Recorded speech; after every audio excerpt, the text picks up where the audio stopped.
नमस्कार, आदाब, बहुत बहुत स्वागत आप सभी का। आप देख रहे हैं खास कार्यक्रम नजर और नजरिया। मैं हूं आपके साथ बुशरा खानम फहद। राहुल गांधी लगातार लंबी लकीर खींचते हुए नजर आ रहे हैं, जिसको पाट पाना नरेंद्र मोदी के लिए मुश्किल ही साबित हो रहा है। अब फिर से एक बार बहस छिड़ गई है ब्रांड मोदी और ब्रांड राहुल की कि कौन किस पर भारी पड़ता हुआ नजर आ रहा है। एक तरफ जहां आपको लंबे लंबे डायलॉग्स आपको नजर आ रहे हैं, सुनने के लिए मिल रहे हैं और लगातार चुनावी भाषण करते हुए नजर आ रहे हैं नरेंद्र मोदी, और सिंदूर उनकी नसों में बह रहा है, उनका खून जो है वो गर्म है लेकिन वो ठंडे रहते हैं। इस तरह के तमाम बड़े बड़े फिल्मी डायलॉग्स आपको सुनने के लिए मिल रहे हैं। तो दूसरी तरफ राहुल गांधी लगातार जब से पहलगाम की घटना हुई है तब से वो इस तरह के एक्शन में नजर आ रहे हैं जैसा एक नेता को करना चाहिए, एक प्रधानमंत्री को करना चाहिए, नेता प्रतिपक्ष को करना चाहिए। बिल्कुल वही भूमिका वो निभाते हुए नजर आ रहे हैं। ना कोई लंबे लंबे डायलॉग्स हैं, ना ही उस तरह की बड़ी बड़ी सभाओं में चुनावी सभाएं वो करते हुए नजर आ रहे हैं, बल्कि लोगों का जो दर्द है, जो तकलीफ है, उस पर ना सिर्फ वो मरहम लगा रहे हैं बल्कि जायज सवाल लगातार राहुल गांधी उठा रहे हैं। राहुल गांधी को आपने देखा कि कैसे ही पहलगाम की घटना के फौरन बाद वो पहलगाम पहुंचे थे, वहां कैसे उन्होंने तमाम चीजों का जायजा लिया था, हालात का। वहां जो जख्मी थे उनसे उन्होंने मुलाकात की थी, कई अलग अलग मीटिंग्स की थी, कानपुर वो गए थे, किस तरह से वहां पर जो शहीद हुए उनके परिवार से उन्होंने मुलाकात की थी। और उसके बाद भी लगातार राहुल गांधी जिस तरह से डायलॉग करते हुए नजर आ रहे हैं वो सब आपके सामने है। और आज राहुल गांधी पहुंचे थे पुंछ में, पुंछ जिसको भारतीय जनता पार्टी और देश की सरकार ने पूरी तरीके से भुला दिया, देश की मीडिया ने भी पूरी तरीके से भुला दिया, उसकी याद दिलाई है राहुल गांधी ने।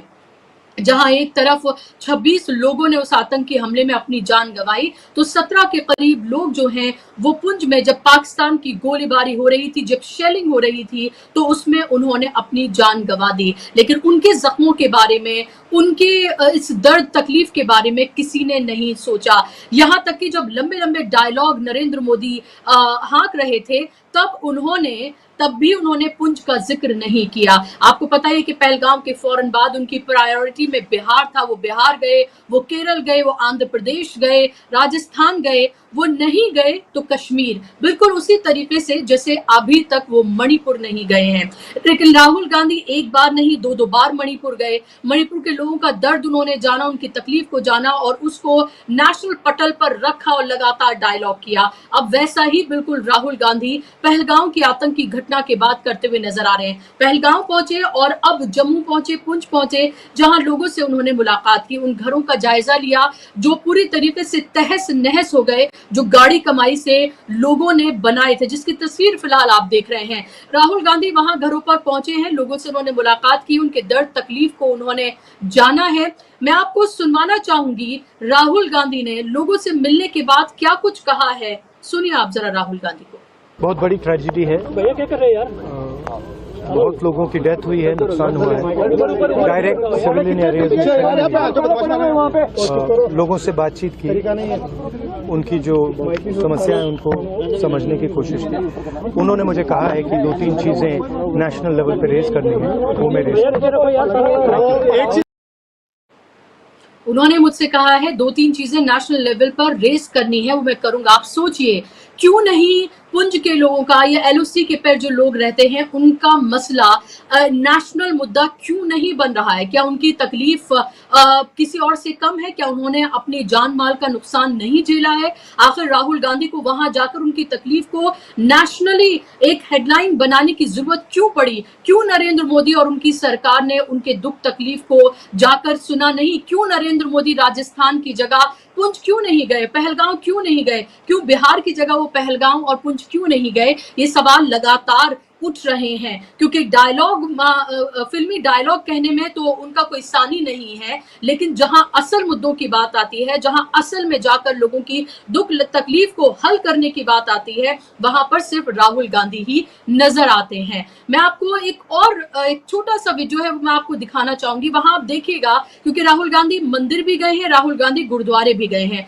और जब गुरुद्वारे में मत्था टेकने के लिए गए, वहां देखिए कैसे एक शख्स भागा हुआ आता है उनसे मिलने के लिए, और क्या कुछ वो कहता है वो आपको सुनना बहुत जरूरी है। सुनिए आप जरा।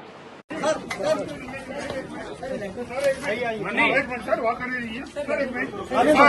यहाँ पे मुस्तारा बंधु की कैजुअलिटी हुई है। यहाँ पे हमारे मुस्तारा बंधु शहीद हुए।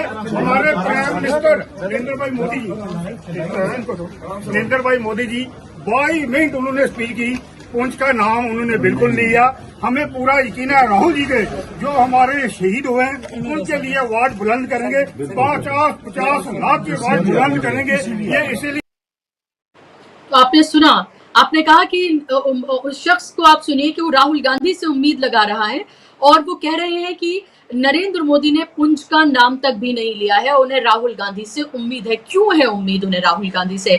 वो एक नेता प्रतिपक्ष है, उन्हें उम्मीद होनी चाहिए, लेकिन जिम्मेदारी किसकी है? जिम्मेदारी है नरेंद्र मोदी की, जिम्मेदारी है सरकार में बैठे लोगों की, जो अपनी जिम्मेदारियों से बिल्कुल ही एक तरह से ना सिर्फ बचते हुए बल्कि दरकिनार करते हुए उनको नजर आ रहे हैं। और राहुल गांधी लगातार, आपने देखा ही है जब से भारत जोड़ो यात्रा शुरू हुई है तब से कैसे वो हर तबके से संवाद ना सिर्फ करते हैं बल्कि जहां जो कुछ लोगों की तकलीफ हो रही होती है वहां पर उनके पास जाके उनके दुख दर्द को ना सिर्फ वो समझते हैं बल्कि उसको हर प्लेटफॉर्म से उठाते हैं।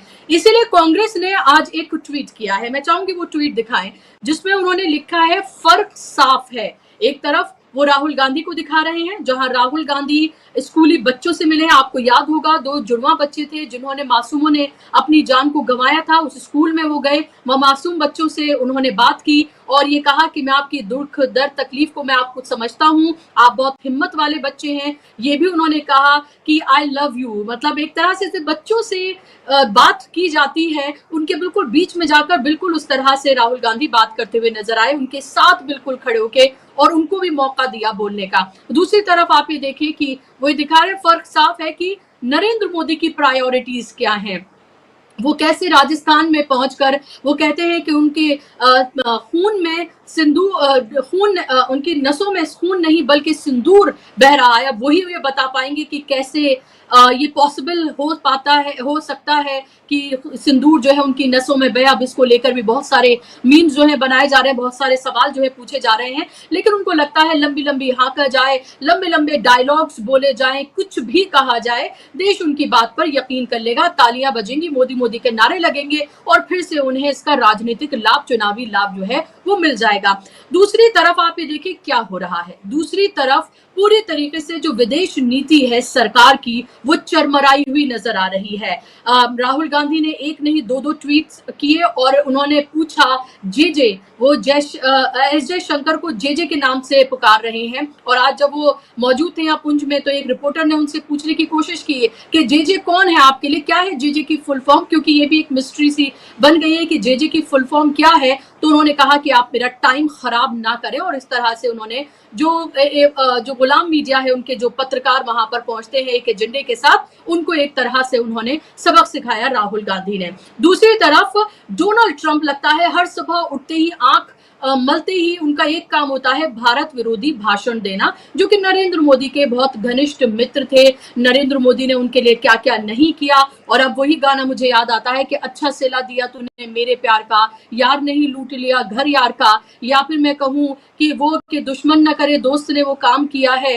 ये तमाम डायलॉग्स याद आते हैं, ये गाने याद आते हैं जब नरेंद्र मोदी और डोनाल्ड ट्रंप की दोस्ती की अगर हम बात करें, क्योंकि डोनाल्ड ट्रंप ने क्या कहा है, डोनाल्ड ट्रंप ने एप्पल जो कंपनी है उसको ये कहा है कि अगर वो भारत में बनाएंगे आईफोन और यूएस में जाकर अगर बेचेंगे तो उनके ऊपर 25% का टैरिफ लगा दिया जाएगा। सोचिए कितना भारत विरोधी भाषण वो लगातार दे रहे हैं। और जब एस जयशंकर से पूछा गया कि यूएस कहाँ था तो कह रहे हैं यूएस यूनाइटेड स्टेट में था। आप सोचिए ये लेवल है विदेश मंत्री का।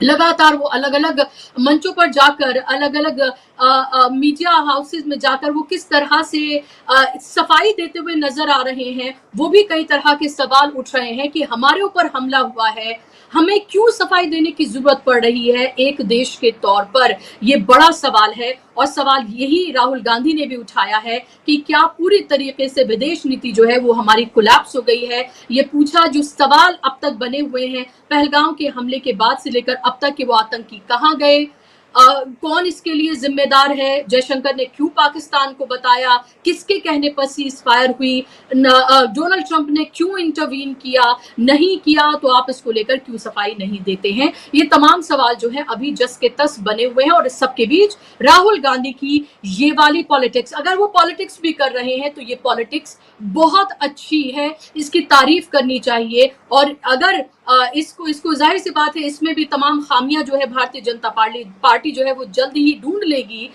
लेकिन ये सवाल पूछे जाने चाहिए कि देश के प्रधानमंत्री क्या कर रहे हैं और नेता प्रतिपक्ष क्या कर रहे हैं। एक लंबी लकीर है जो राहुल गांधी ने खींच दी है, जो साफ तौर पर देखने के लिए मिलती है। आज इसी पर हम बात करेंगे, इसी पर चर्चा करेंगे। मेरे साथ खास मेहमान जुड़ गए हैं, स्क्रीन पर आप मेहमानों को ले आइए ताकि चर्चा का हम आगाज करें।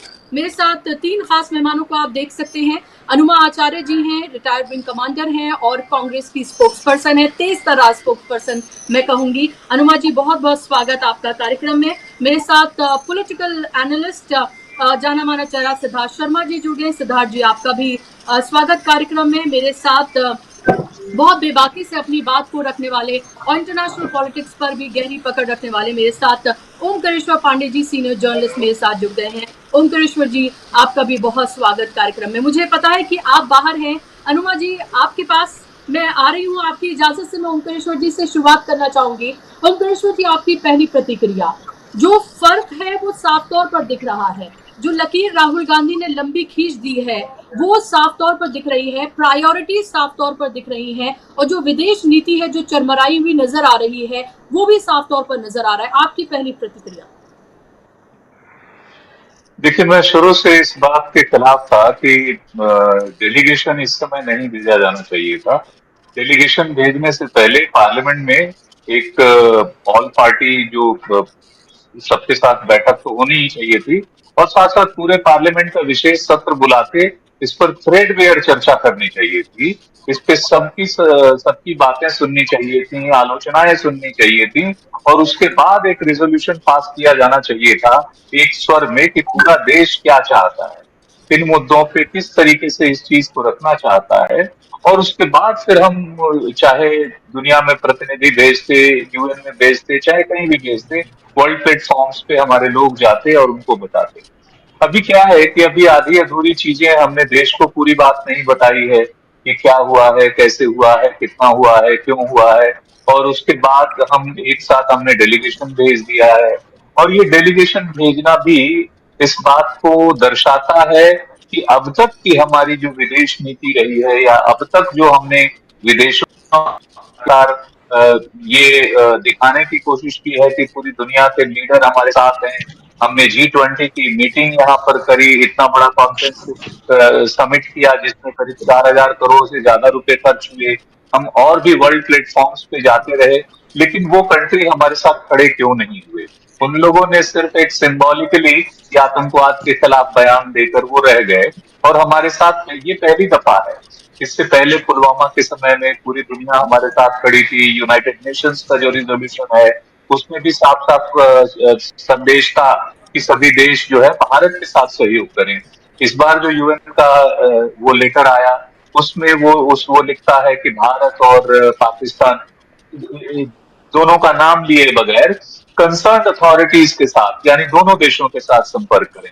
आपने देखा अमेरिका ने अपने आप मध्यस्थता की बातें की और साफ साफ ये कहा कि उसने there are two great nations, India और पाकिस्तान, और दोनों के साथ हमारी बातचीत चल रही है। हमने दोनों को कहा है कि सीज फायर कर दो, दोनों को कहा है कि अगर आप सीज फायर नहीं करोगे तो हम ट्रेड बंद कर देंगे। तो ट्रेड बंद कर देंगे, ये क्या धमकी है? क्या ये मध्यस्थता? उनको किसने कहा है? ये हम पूरी तरह से अमेरिका के साथ हमने जो दोस्ती की बातें की कि माय फ्रेंड डोनाल्डो या डोनाल्ड वट एवर, तो उसके बाद माय फ्रेंड को तो ऐसा नहीं कहना चाहिए। एक बार को अमेरिका माय फ्रेंड मोदी कहता है और दूसरी तरफ भारत के खिलाफ वो लगातार वो एक्शन ले रहा है, कदम उठा रहा है। हमारे लोगों को वहां पर हथकड़ियों बेड़ियों में उसने वापस भेजा जो पिछले 70-75 साल में कभी नहीं हुआ। वो ट्रेड टैरिफ के लिए बात करता है और अब अपने आप कह रहा है कि भारत ने 0% टैरिफ की बात कर दी है। भारत ने कहाँ कहा है या नहीं कहा है, ये भारत सरकार को स्पष्ट करना चाहिए कि क्या वास्तव में हम 0% टैरिफ अमेरिका को इतनी छूट दे रहे हैं। अगर दे रहे हैं तो हमारे कृषि का, हमारे एमएसएमई सेक्टर का, हमारे उद्योगों का क्या होगा। उसकी तो बर्बादी तय हो जाएगी। एप्पल को लेकर उसने कहा, एप्पल के सीईओ की, आप इंडिया में क्यों बना रहे हो। इससे आगे बढ़ के फिर वो कह रहा है कि नहीं, अगर आपका इंडिया में बना होगा तो हम यहाँ पे नहीं उस पे 25% वो लगाएंगे, टैक्स लगाएंगे, और अमेरिका में हम उसको बिकने नहीं देंगे। उसके उसके उसकी प्राइसेस गिर गई, उसके उसके जो सेल्स गिर गई एप्पल की। तो ये सब कुछ हो रहा है और हम बैठे हुए हैं। हम इसको ना तो उनको संतुष्ट कर पा रहे हैं, ना पेसिफाई कर पा रहे हैं, ना ही कोई हम ऐसा कड़ा रुख अख्तियार कर पा रहे हैं जैसे चीन ने कड़ा रुख अख्तियार किया था। जब इन्होंने चीन पर टैरिफ लगाने की बात करी तो चीन ने दो टूक स्वर में कहा था कि if it is a war, whether it's a tariff war और ट्रेड वॉर और any war, we are ready for everything. साफ साफ उसने कह दिया। ठीक है, हम ये कड़ी का इस्तेमाल नहीं कर सकते तो हम साफ साफ कह दें कि नहीं, हम बिल्कुल नहीं मानने वाले हैं, आपको जो करना है। भारत ने इसके पहले भी जब परमाणु परीक्षण किए तो अमेरिका प्रतिबंध लगाता रहा है। कितनी बार प्रतिबंध लगा चुका, क्या फर्क पड़ा। 71 वार में वो पाकिस्तान के साथ खड़ा था, क्या फर्क पड़ा। भारत ने अपनी ताकत से, अपनी क्षमता से और अपने दोस्तों के सहयोग से जो कुछ भी सफलताएं हासिल करनी थी की। इस बार हमने कुछ ज्यादा ही उनसे दोस्ती करके, अब की बार ट्रंप सरकार जैसे नारे देके, और हमने अपने आप को उसका पिछलग्गू बना लिया।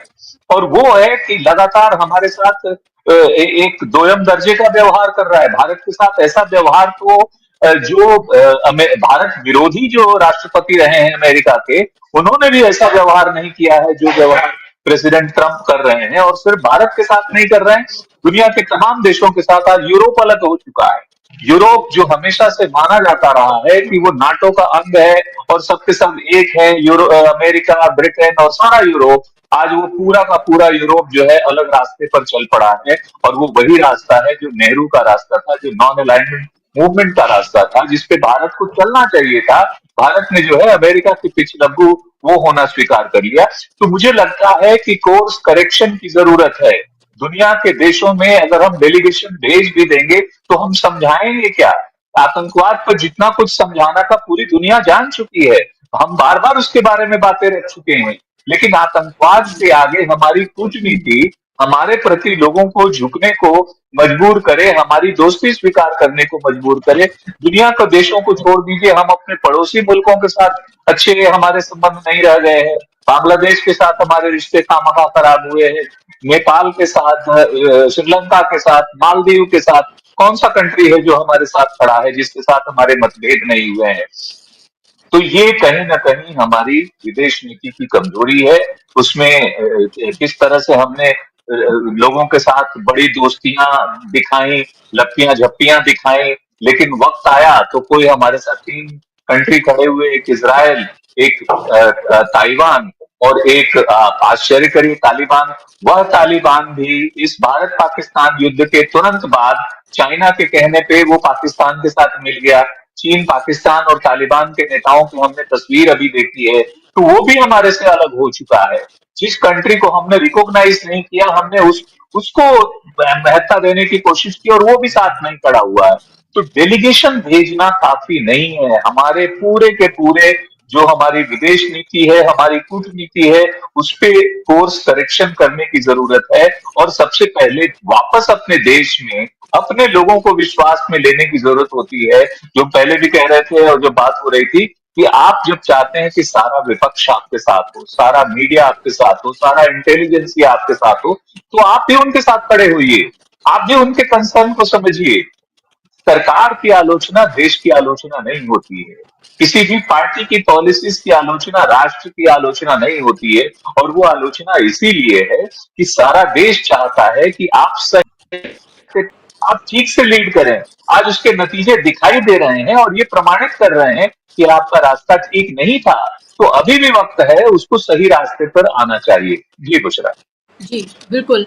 आपने बहुत सही बात बोली है और जब सारा देश आपकी तरफ था तब भी आप देखिए कि आप लगातार उसी विपक्ष को जिसने बिना कोई सवाल किए आपका साथ दिया, लगातार 2-2 ऑल पार्टी मीटिंग होती हैं, उसमें आप शिरकत नहीं करते हैं, उनके कहने पर आप विशेष सत्र नहीं बुलाते हैं, लेकिन उसके बाद भी आप उनको पाकिस्तान परस्त, देशद्रोही सब कुछ आप लगातार कह रहे हैं। और अनुमा जी आपके पास मैं आऊँ उससे पहले निशिकांत दुबे की एक बाइट बहुत इंटरेस्टिंग है कि वो अरब मुल्कों में जा रहे हैं तो वहां जाकर वो क्या क्या कह रहे हैं वो सुनाना मुझे बहुत जरूरी है। मैं चाहूंगी टीम को अगर वो निशिकांत दुबे की बाइट चला पाए जहां वो कह रहे हैं कि आतंकवाद का कोई मजहब नहीं होता है।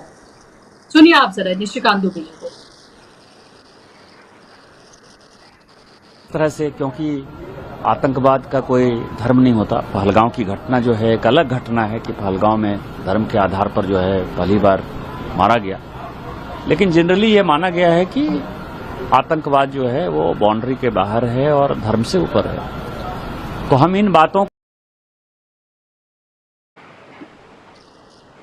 तो अभी यहाँ पर निशिकांत दुबे को हमने सुन लिया, शायद पूरी बाइट चल नहीं पाई, लेकिन उन्होंने सीधे तौर पर अपनी बाइट में ये कह रहे हैं क्योंकि जो डेलीगेशंस भेजे जा रहे हैं उन डेलीगेशन निशिकांत दुबे भी है और निशिकांत दुबे जो है वो अरब कंट्रीज में गए हैं और वहां पर जाकर वो कह रहे हैं कि आतंकवाद का कोई मजहब नहीं होता। आपको कुछ और करने की जरूरत नहीं है, सिर्फ उनकी जो ट्विटर टाइमलाइन है वो जाकर ऊपर से नीचे तक आप देख लीजिए, आपको पता चल जाएगा कि मुसलमानों के बारे में उनकी क्या सोच है और वो डोमेस्टिक पॉलिटिक्स में क्या करते हैं और जब वहां पहुंचे तो वो क्या करते हुए नजर आ रहे हैं। आपकी पहली प्रतिक्रिया अनुमा जी, राहुल गांधी का वहां जाना, लेकिन फिर भी आपको बख्शा तो नहीं जाएगा, फिर इसमें भी कहा जाएगा कुछ ना कुछ निकाला जाएगा, और जो डेलीगेशंस भेजे जा रहे हैं और उसमें विदेश नीति को लेकर जो आप लोग सवाल पूछ रहे हैं, क्या आपको लग रहा है कि कभी आपके सामने सच आ पाएगा, आपके सवालों के जवाब आपको मिल पाएंगे?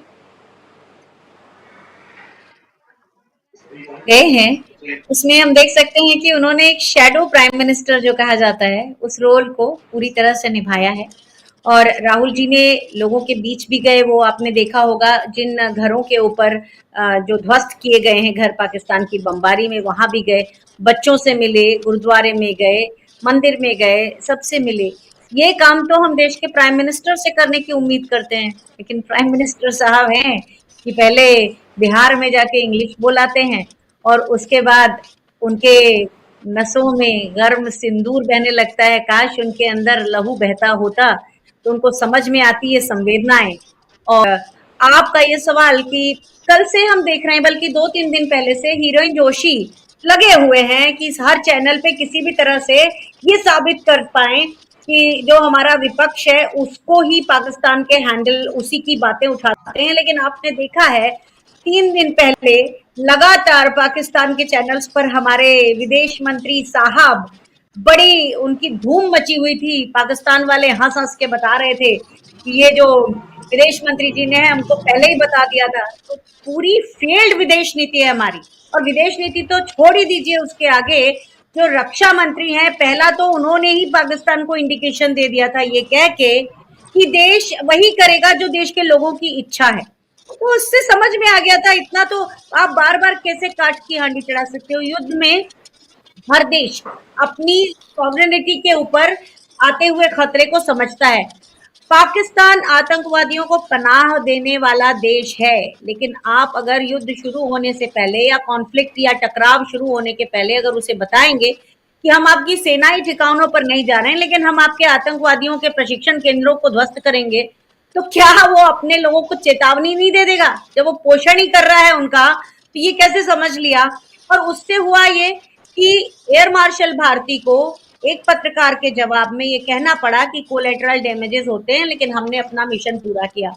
यानी कि आप सेना तक के ऊपर ये प्रेशराइज कर रहे हैं कि आपने एक तो उनका सरप्राइज एलिमेंट खत्म कर दिया, उसके बाद आप चाहते हैं कि सेना इस बारे में बात ना करे। चलिए हम ये भी मान लेते हैं, लेकिन प्रधानमंत्री क्या कर रहे हैं?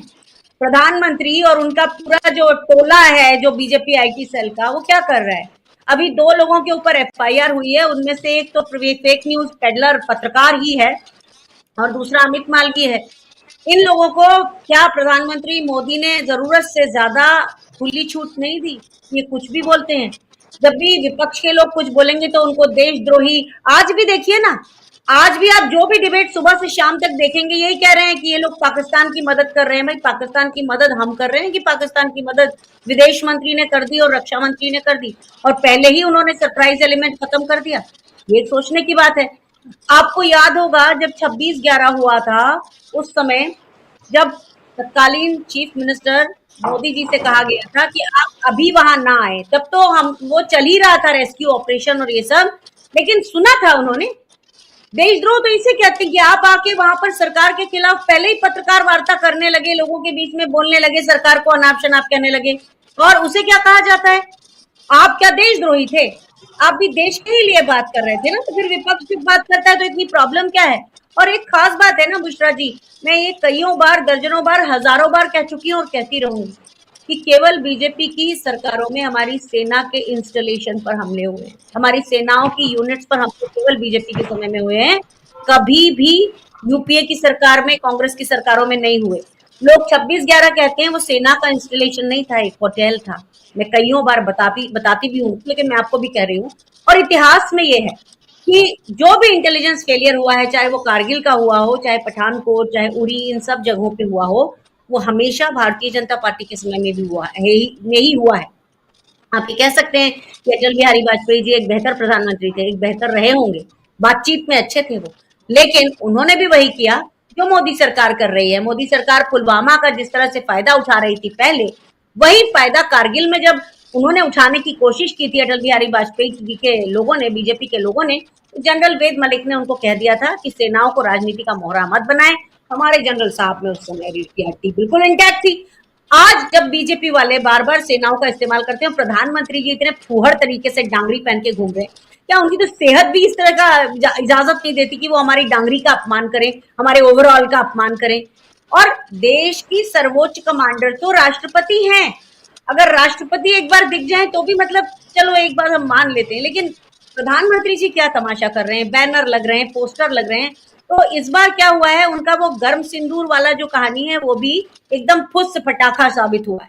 उस कारण से पहले से ही अगर आप देखेंगे, सब लोग ये सवाल पूछना किसी ने बंद नहीं किया कि सीज फायर क्यों किया, अमेरिका के कहने पर आप क्यों आए, और अमेरिका के लोगों ने पहले हम इसकी घोषणा क्यों की, ये सवाल पूछने बंद नहीं हुए हैं। इसीलिए रोज हेडलाइन बदलने के लिए एक दिन तैनाती की गई विजय शाह की कि तुम कर्नल सोफिया कुरैशी को कुछ और कह दो, 2 दिन वो हेडलाइन बदल गई। एक दिन जगदीश देवड़ा को लगा दिया गया, एक दिन नरेंद्र प्रजापति को लगा दिया गया, एक दिन फग्गन सिंह कुलस्ते को लगा दिया गया। जब कुछ नहीं हुआ, अभी ये सिंदूर वाला पटाखा भी इनका फुस हो गया, तो क्या किया, एक घटिया बीजेपी के सदस्य को, सब मध्य प्रदेश से हो रहा है, आप देखिएगा मध्य प्रदेश वाले कितनी मदद करते हैं आरएसएस बीजेपी की, कि एक घटिया सा एक नेता जिसको सड़क पे अश्लील हरकतें करते हुए कैमरे में पकड़ा गया, और कैमरे का एंगल ना जिधर वो लोग जा रहे हैं उधर जा रहे हैं। किसी हाईवे का कैमरा एक जगह फिक्स होता है, दिखता नहीं है। तो हम लोग ये हेडलाइन बदलने वालों को पकड़ लेना चाहिए, ये इतने घटिया लोग हैं। एक तो बार बार के संयोग नहीं हो सकते, हम सब समझ गए हैं कि पुलवामा हो रहा है तो प्रधानमंत्री जी पहले शूटिंग पूरी करेंगे नैनीताल में, तब वो आएंगे देश के सामने, जब उनकी सुविधा होगी तब आएंगे। पहलगाम होगा तो प्रधानमंत्री जी आ तो जाएंगे देश में, लेकिन जाके बिहार में एक चुनावी सभा करेंगे। तो अब पूरे देश को इनके सारे इस तरह की हरकतें समझ में आ रही है। और वहीं पर दूसरी तरफ नेता प्रतिपक्ष राहुल गांधी जी लगातार, पहले वो पहलगाम के जिन लोगों के घर में गमी हुई थी, जिनके साथ ये दुर्व्यवहार, जिनके साथ एक क्रूर घटना हुई थी, उनसे मिलने गए, और इसके बाद अब वो पूंछ में गए हैं, जिसके बारे में आपने देखा कि वो व्यक्ति कह रहा है कि कोई भी प्रधानमंत्री के वक्तव्य में पूंछ का कोई जिक्र ही नहीं। तो ये सारी चीजें अब पूरा देश देख रहा है।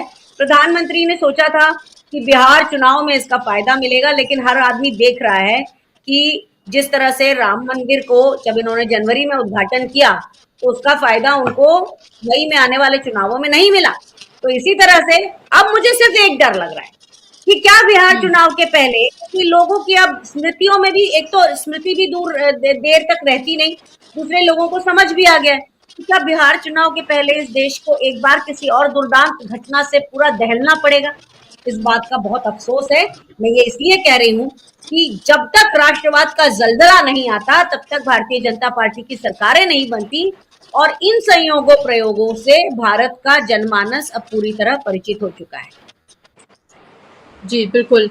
जाहिर सी बात है, और काट की हांडी कहते हैं बार बार नहीं चढ़ती। हमने देखा कि पुलवामा के बाद शहीदों के नाम पर वोट मांगे गए थे। ये कहा गया था कि फर्स्ट टाइम वोटर जो हैं वो शहीदों के नाम पर वोट करें, और उसके बाद 2019 में फिर से सरकार आई। 2014 से ज्यादा सीटों पर काबिज हुए भारतीय जनता पार्टी। अब उन्हें फिर से लग रहा है, क्योंकि जब से 2024 का जब से चुनाव हुआ है लोकसभा का, और जब से बैसाखियों पर टिकी हुई ये सरकार है, तब से हम ये देख रहे हैं कि एक डेस्परेशन जो है वो बार बार देखने के लिए मिल रहा है। और अब जब ये हुआ तो लगा शायद इस बार कोई डिसेंसी दिखाई जाएगी, पूरा देश साथ है, आइडियोलॉजिकल डिफरेंसेस के बाद भी, क्योंकि बात देश की है, लोग उनके साथ। ऐसा विपक्ष शायद ही किसी सरकार को मिला होगा जैसा विपक्ष नरेंद्र मोदी को मिला इस दौरान, कि वो एक साथ बिना सवाल के साथ खड़ा हुआ, तो थोड़ी डिसेंसी दिखाएंगे। लेकिन वो सब के सब जो बातें थी वो एकदम से खत्म हो गई जब हमने देखा कि बिहार में क्या किया उन्होंने, केरल में, आंध्र प्रदेश में, सारी हदें पार कर दी उन्होंने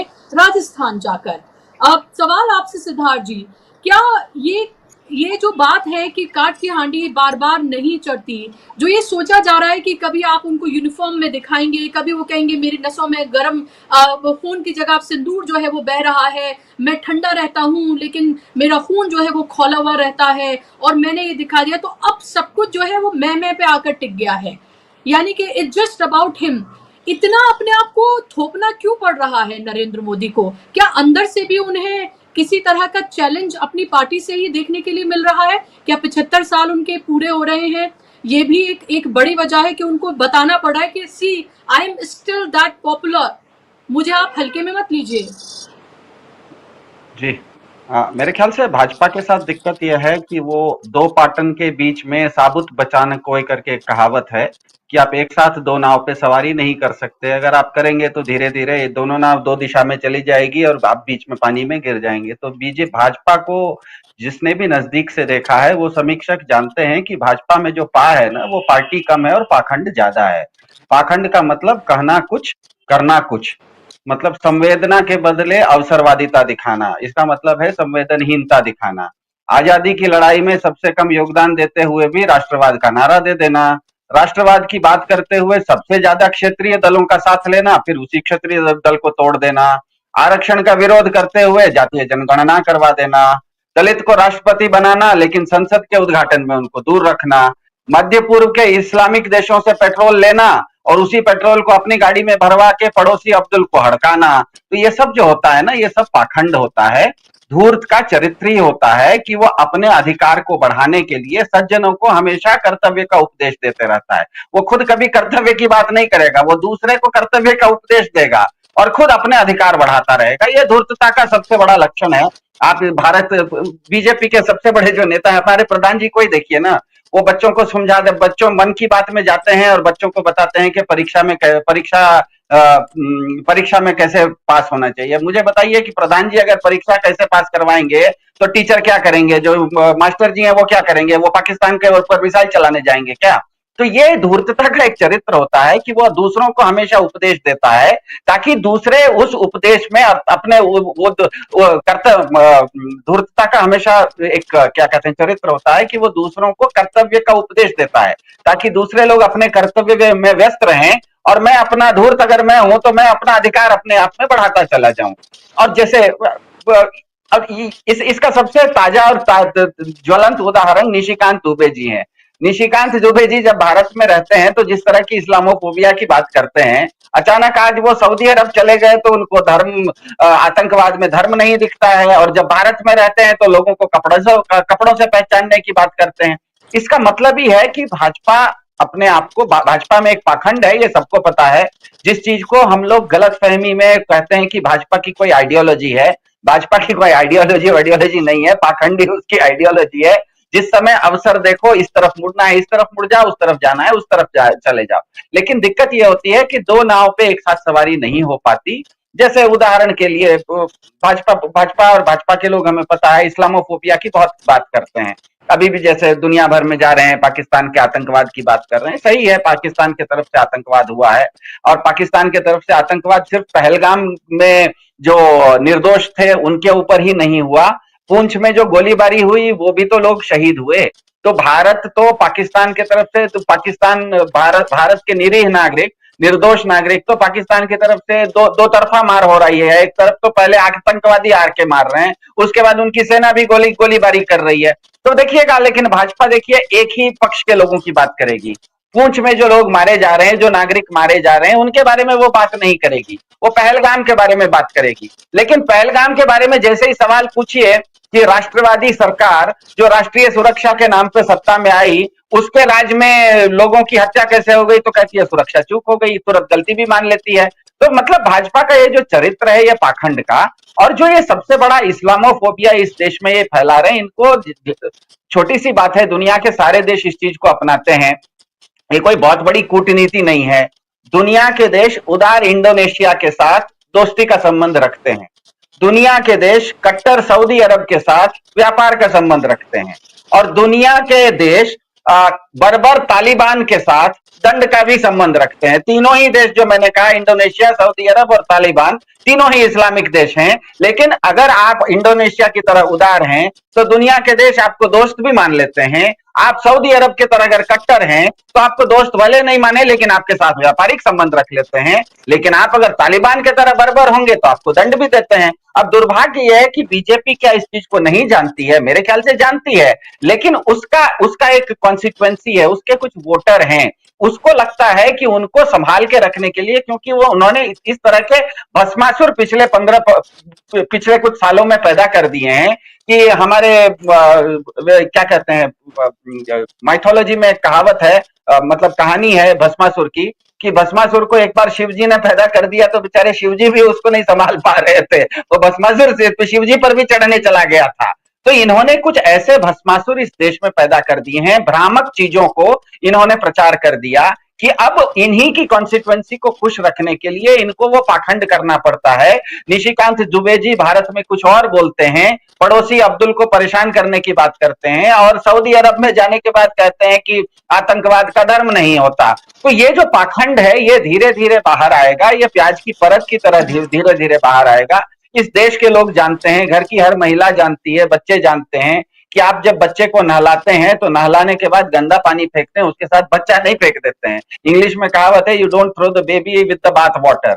तो बीजेपी जो पाखंड कर रही है, और मेरे ख्याल से सबसे बड़ा इनका पाखंड अभी ऑपरेशन सिंदूर में बाहर आया है, क्योंकि बीजेपी अपने वोटरों को, पूरे देश को, पूरे दुनिया को हमेशा ये नारा देते आई थी कि हम सत्ता में आएंगे तो पीओके अपने हाथ में लेंगे और अखंड भारत अपने हाथ में लेंगे। और 10 तारीख को 10:30 बजे कर्नल सोफिया कुरैशी ने जब बता दिया, भारतीय सेना ने स्कर्दू से लेकर कराची तक इतनी बमबारी पाकिस्तान पे करके उसको पस्त कर दिया कि कर्नल सोफिया कुरैशी ने कहा कि सेना के हाथ में पीओके भी है और अखंड भारत भी है। तो सुबह 10:30 बजे जो पीओके और अखंड भारत सेना की मुट्ठी में था, शाम 5 बजते बजते अगर मोदी जी की और उनकी सरकार ने ट्रंप साहब के कहने पर वो मुट्ठी खोल दी, तो इसका मतलब बीजेपी के ही अपने वोटर उनसे सबसे ज्यादा सवाल करेंगे कि जब मौका भी था, जब दस्तूर भी था, तब तुमने उसको पूरा क्यों नहीं किया? पीओके और अखंड भारत अपने हाथ में क्यों ले लिया, क्यों जाने दे दिया? तो मेरे ख्याल से उनके साथ ये दिक्कत है कि उनके पाखंड का, जैसे रामायण में एक बहुत नामी दोहा है, उघरई अंतन होई निबाहु काल नेम जिमि रावण राहु। मतलब इंग्लिश में उसको कहा जाता है, you can fool some people for all the time, all the people for some time, but you can not fool all the people all the time. तो उसी का हिंदी इसको गोस्वामी तुलसीदास जी ने अपने ढंग से कहा था। तो मेरे ख्याल से बीजेपी का वो समय आ गया है, क्योंकि पाखंड जो होता है अब वो बहुत दिन तक चलता नहीं है, और वो भी पाखंड ऐसा कि आप तो दो अलग अलग विरोधी खेमों की बात एक साथ कीजिएगा, तो ये थोड़ा सा चलने वाली चीज नहीं है। दुनिया अलग ढंग से जा रही है, और खास करके जब से ट्रंप साहब आए हैं, तो जितने अवसरवादी भाजपा वाले हैं और जितना पाखंड भाजपा करती है, उसके वो 10 गुना ज्यादा करने वाले मास्टर हैं। तो मुझे बताइए कि शेर को मिल गया है 1.25 शेर, तो अब जब शेर को मिल गया है 1.25 शेर, तो 1.25 शेर भारी पड़ रहा है। तो शेर अब भागा भागा फिर रहा है, अब शेर भागा भागा फिर रहा है, या हमारा 56 इंची शेर भागा भागा फिर रहा है, तो दर्शक समझ जाएंगे। मेरे ख्याल से मेरी बात हो गई। बुशरा जी वापस। जी बिल्कुल, आपने बहुत सही बात कही है, और जो बीजेपी का पूरा पाखंड है उसको एक तरह से आपने खोल कर यहाँ पर रखा है। संक्षेप में आपसे और फिर उसके बाद आपके पास आ रही हूं अनुमा जी। ओमकारेश्वर जी, क्या ये जो भी कुछ हो रहा है, नरेंद्र मोदी को जिस तरह से अपने आप को फोर्स करना पड़ा है, जो सवाल मैंने सिद्धार्थ जी से भी पूछा, क्या ये अंदर खाने की जो पॉलिटिक्स है, जो 75 साल के होने जा रहे हैं नरेंद्र मोदी सितंबर में, और अभी तक कोई पार्टी का अध्यक्ष भी नहीं चुना गया है, उसको लेकर भी एक जो पूरी टसल देखने के लिए मिल रही है, क्या उस सब की वजह से भी नरेंद्र मोदी को अपने आप को इतना फोर्स करना पड़ रहा है, या फिर आपको लगता है कि यही तो है, वो यही तो वो हमेशा से करते हैं, इसमें कुछ नया तो है नहीं?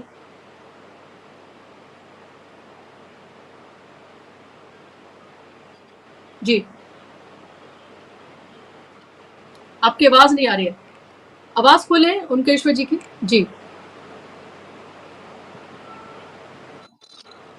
जी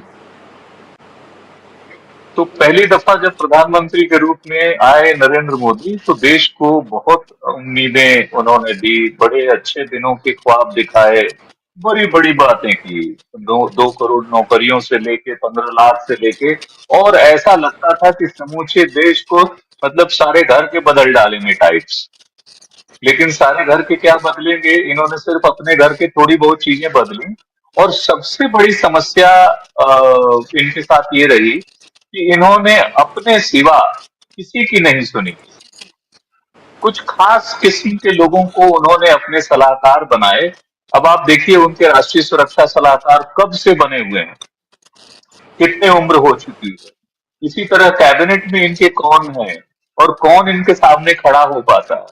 ये जब मसला सीसीएस में जब डिस्कस हो रहा था, ये ऑपरेशन सिंदूर, तो उस समय इनके गृह मंत्री तक उसमें नजर नहीं आ रहे हैं। सीसीएस की बैठक में जो कश्मीर मसला गृह मंत्री के पास डायरेक्टली है, और वो वहां नजर नहीं।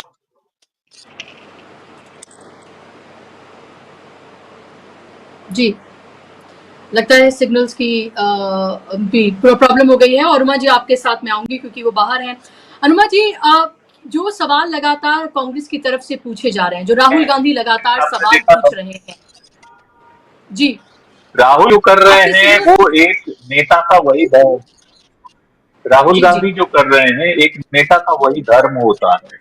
आज वो जिस तरह से समाज के सभी तबकों के लोगों के पास जाके उनके साथ खड़े हो रहे हैं, चाहे वो मणिपुर हो या कश्मीर हो, जम्मू हो या कहीं और का इलाका हो, वो सभी जगहों पे लोगों के साथ जा रहे हैं, वो युवाओं के साथ बैठ रहे हैं, वो मजदूरों के साथ, कुलियों के साथ मिल रहे हैं, बात कर रहे हैं, वो महिलाओं के साथ मिल रहे हैं, वो समाज के हर तबके के लोगों के साथ मिल रहे हैं, उनके दुख दर्द को समझने की कोशिश कर रहे हैं। यही काम प्रधानमंत्री को करना चाहिए था। उनको तो फुर्सत नहीं मिल पा रही है ड्रेस बदलने से, मेकअप करवाने से, अपनी पगड़ियां पहनने से। और कैसी बात है, आप कह रहे हैं कि सिंदूर आपकी रगों में बह रहा है। देखिए, सिंदूर या तो स्त्रियों का श्रृंगार होता है, या सिंदूर का दूसरा इस्तेमाल हमारी माइथोलॉजी, हमारे जो हिंदू धर्म शास्त्रों में वो एक ही जगह है कि या तो बजरंगबली को सिंदूर पूरे शरीर में लपेटा जाता है। आपके अंदर इतना ही सिंदूर को लेके प्रेम है तो पूरे शरीर में लपेट लीजिए बजरंगबली की तरह, और फिर अब उसकी तरह व्यवहार कीजिए।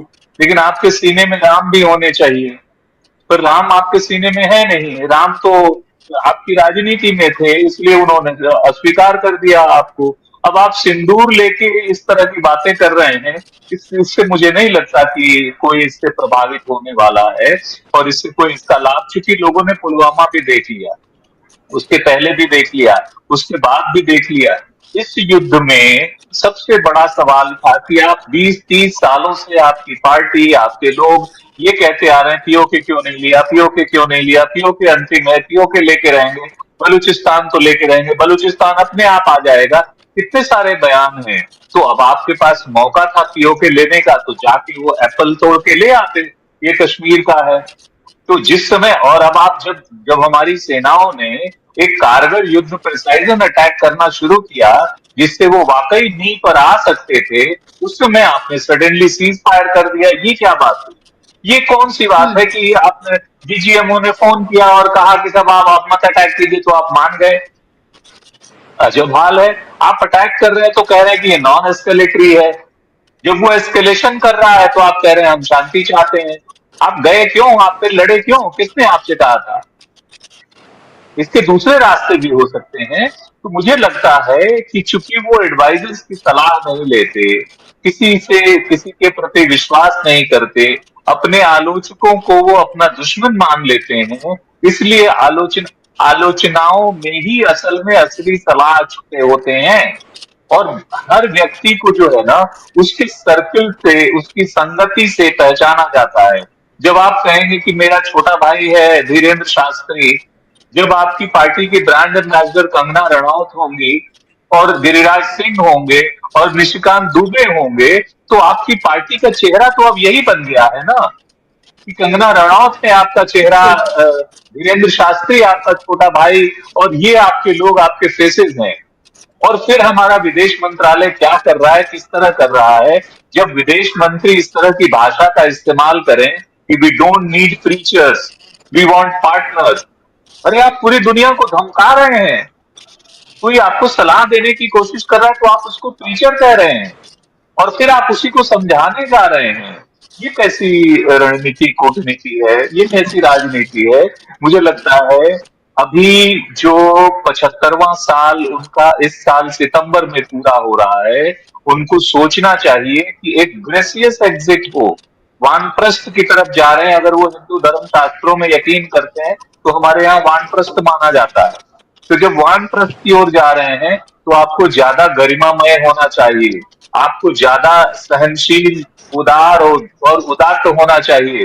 पर दुर्भाग्य है कि आप सलाह किसी की लेंगे नहीं और आप मूर्खों की टोली से घिरे हुए हैं जो ऐसे ही आपको उल्टे सीधे सलाह देंगे और फिर आपके पांव में कुल्हाड़ी मारेंगे। आपका गोदी मीडिया आपको नुकसान पहुंचा रहा है, देश को तो पहुंचा ही रहा है।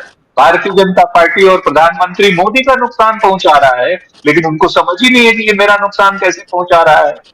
जी जी, बिल्कुल। ज़ाहिर सी बात है कि जो आपने क्रिएट किया है वो अब आपके लिए, खुद के लिए ही मुश्किल का सबब बनता जा रहा है। वो चाहे सोशल मीडिया हो, वहाँ की ट्रोल आर्मी हो या कोई भी हो, क्योंकि वो जब उनको लगता है तो आपको भी नहीं बख्शते हैं। लेकिन अनुमति, लोग ये सवाल पूछ रहे हैं कि जब आपको देशद्रोही कहा जा रहा है, पाकिस्तान परस्त कहा जा रहा है, आपकी वर्किंग कमेटी की मीटिंग हो तो कहे ये तो पाकिस्तान वर्किंग कमेटी की मीटिंग हो रही है।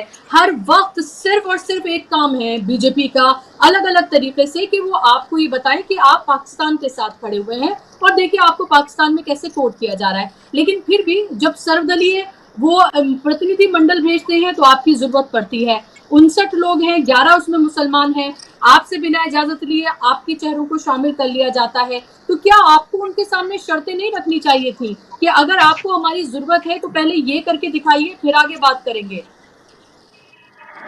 देखिए, बिना सवाल पूछे, बिना कुछ कहे, हम शुरू से ही ऑपरेशन होने से पहले भी हम सरकार के साथ खड़े थे। सरकार के साथ वही प्रॉब्लम है कि नरेंद्र मोदी जी ने सर्वदलीय बैठकों में दोनों में वो खुद नहीं आए, और जब से हम संसद का विशेष सत्र बुला रहे हैं उसके ऊपर कोई उन्होंने आवाज नहीं सुनी। तो हमारे साथी पैनलिस्ट बोल रहे थे, पांडे जी, राइट, तो उन्होंने अभी कहा कि सबसे पहले उन्होंने कहा था कि भाई जब आपने अंदर ही बात नहीं की है, आप बात क्या करने जा रहे हैं वो तो बताओ। तो एक तो तरफ फेल्ड विदेश नीति है, क्योंकि हमारे विदेश मंत्री, मुझे ताज्जुब होता है कि ये व्यक्ति इतने साल इंडियन फॉरेन सर्विसेज का ऑफिसर, इनके पिता भी ये काम करते थे, ये खुद इतने समय तक इंडियन फॉरेन सर्विस के एक विदेश सचिव रहे, उसके बाद इतनी बेसिक इनको समझ नहीं है कि इन्होंने आने के बाद से अहंकार पूर्ण वाक्य बोलना शुरू किए।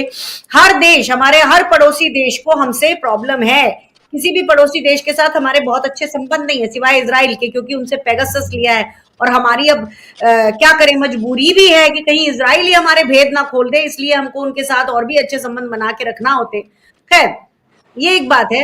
लेकिन आपको मैं बताना चाहती हूँ और आपके दर्शकों को ये बताते हुए मुझे अच्छा लग रहा है कि हम इस वक्त देश के 15 राज्यों में जाकर जय हिंद सभा करेंगे।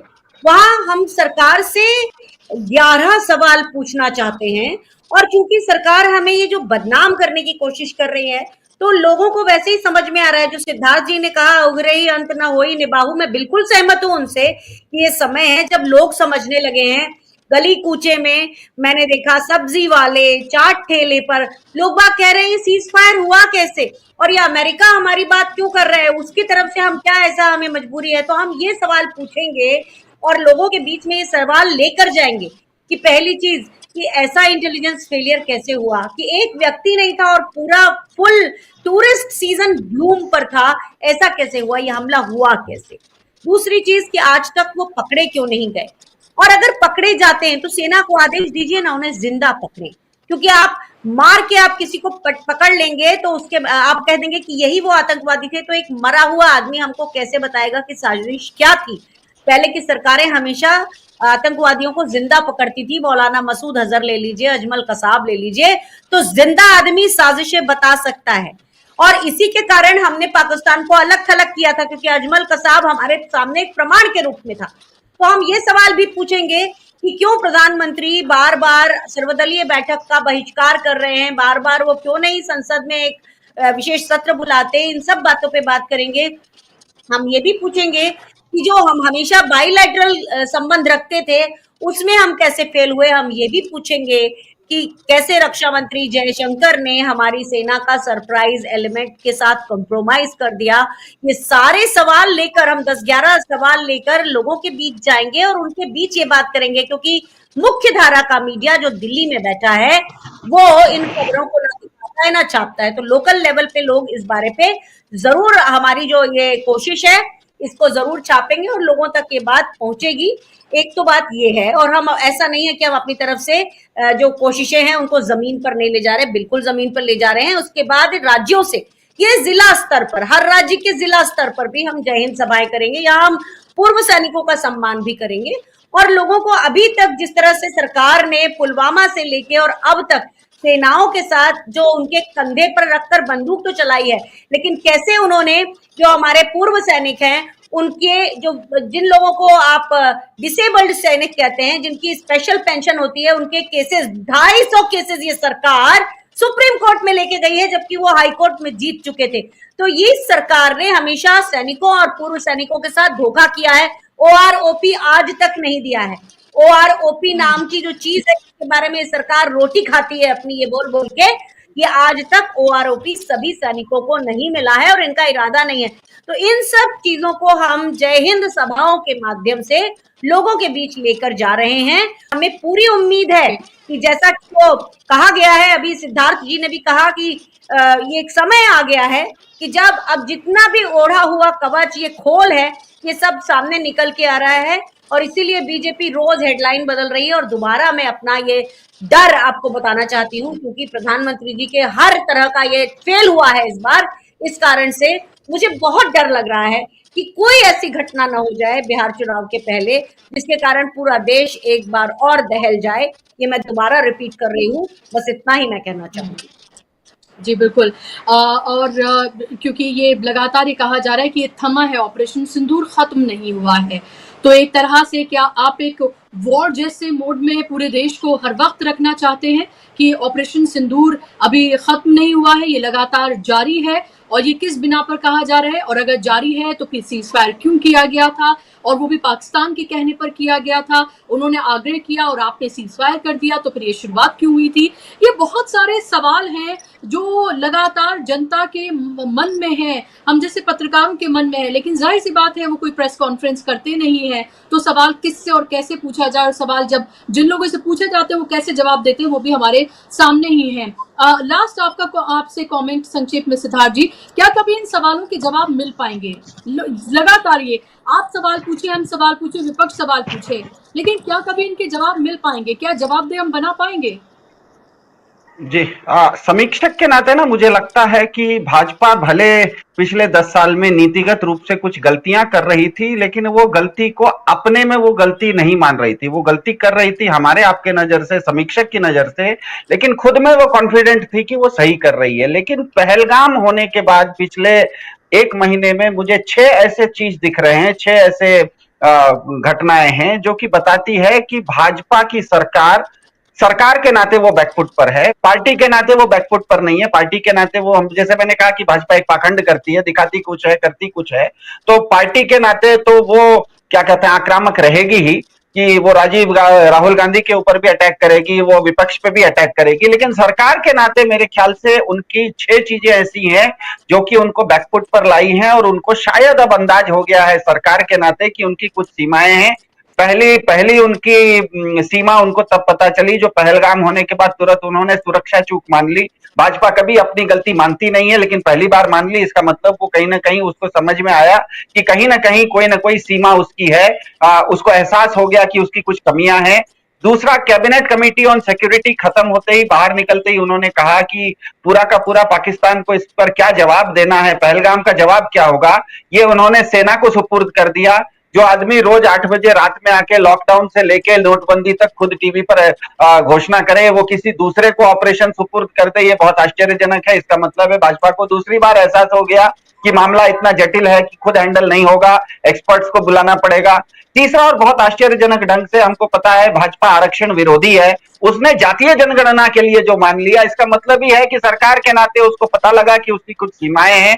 चौथा, ऑपरेशन सिंदूर के समय 7 तारीख से लेकर 10 तारीख तक एक भी राजनेता टीवी पर नहीं आया, केवल और केवल सेना के लोग आए। इसका मतलब ही है कि ऑपरेशन सिंदूर जो था वो सेना ने किया, राजनेताओं को उसकी कोई जानकारी नहीं थी। इसलिए आज हम देख रहे हैं कि भारत के विदेश मंत्री तक ऐसे बयान दे रहे हैं जो कि हमारे डीजीएमओ के सेना के बयान से विपरीत है। इसका मतलब सेना जो कर रही थी वो उनको भी नहीं पता था, ये बिल्कुल स्पष्ट हो जाता है। इसका मतलब भाजपा को तब भी समझ में आ गया कि मामला कुछ ऐसा है, इतना जटिल है कि ये किसी एक्सपर्ट्स को आउटसोर्स करना पड़े।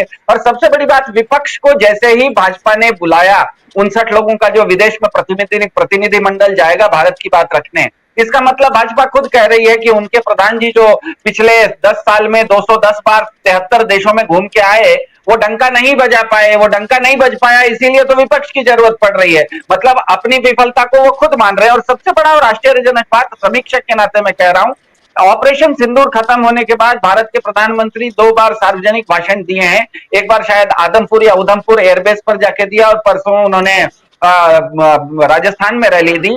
बाकी सब उन्होंने बहुत बड़ी बड़ी बातें कही, पाकिस्तान वगैरह की आलोचना की, अपने सिंदूर की बात की, लेकिन एक आश्चर्यजनक ढंग से भारत के राष्ट्र प्रधानमंत्री के नाते एक बार भी उन्होंने विपक्ष की आलोचना नहीं की, जबकि ये सब चीजें मोदी जी के मॉडस ऑपरेंडी में रहती हैं।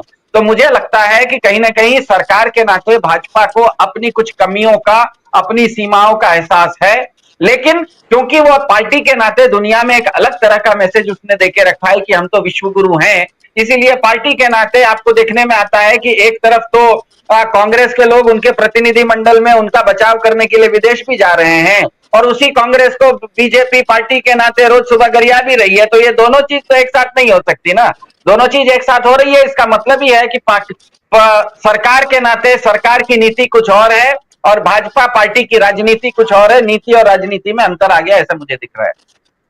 जी बिल्कुल, जाहिर सी बात है और ये साफ तौर पर दिख भी रहा है, आपने सही बात यहाँ पर बोली है। बहुत बहुत शुक्रिया आप तीनों ही मेहमानों का कार्यक्रम का हिस्सा बनने के लिए। अनुमा जी आपका, सिद्धार्थ जी आपका, ओमकारेश्वर जी आपका, कार्यक्रम का हिस्सा बनने के लिए, समय देने के लिए बहुत बहुत धन्यवाद। और धन्यवाद और शुक्रिया आप तमाम दर्शकों का भी कार्यक्रम का हिस्सा बनने के लिए। अभी के लिए बस इतना ही, नमस्कार।